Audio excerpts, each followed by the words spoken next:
नमस्कार मित्रांनो, महाराष्ट्राच्या राजकारणातून सर्वात मोठी आणि महत्त्वाची बातमी समोर येत आहे।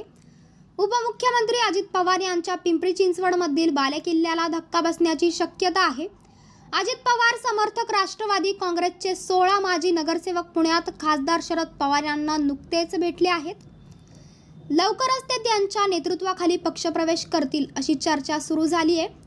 माजी आमदार विलास लांडे हे देखील खासदार शरद पवार यांच्या भेटीला गेले असल्याची चर्चा रंगली आहे। लोकसभेच्या निवडणुका नुकत्याच पार पडल्या।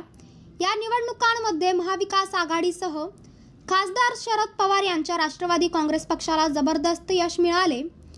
या यशानंतर राष्ट्रवादी काँग्रेस शरदचंद्र पवार पक्षात परत येणाऱ्यांची संख्या वाढली आहे। त्यामध्ये पिंपरी चिंचवडचा देखील समावेश आहे। पिंपरी चिंचवड हा उपमुख्यमंत्री अजित पवारांचा बालेकिल्ला मानला जातो। मात्र आता याच बालेकिल्ल्याला शरद पवार हे सुरुंग लावण्याच्या तयारीत आहेत।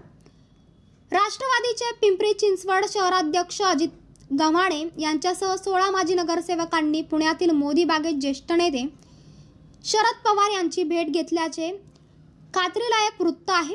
तर अजित पवार गटातील भोसरीचे माजी आमदार विलास लांडे हे देखील शरद पवार यांच्या भेटीला गेल्याची चर्चा आहे।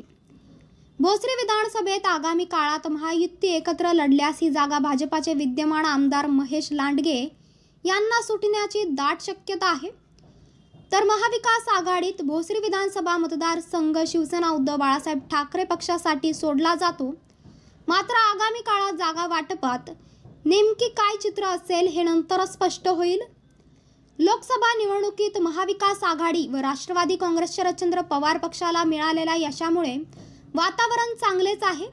लोकसभा निवडणुकीचा निकाल पाहता विधानसभेच्या 150 ते 155 जागांवर महाविकास आघाडी मताधिक्यात आहे।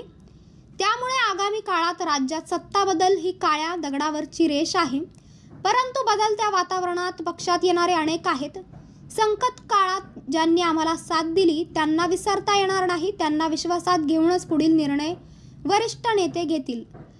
तर मित्रांनो, आपल्याला काय वाटतंय? आपली प्रतिक्रिया आम्हाला कमेंट बॉक्सच्या माध्यमातून नक्कीच कळवा आणि चॅनलला आणखीनही सबस्क्राईब केलं नसेल तर चॅनलला सबस्क्राईब करा, बेल आयकॉन प्रेस करा, जेणेकरून असेच नवनवीन व्हिडिओ व चालू राजकीय घडामोडी सर्वप्रथम आपल्याला या चॅनलवरती बघायला मिळतील। भेटूयात पुढच्या व्हिडिओज। तोपर्यंत धन्यवाद। जय महाराष्ट्र।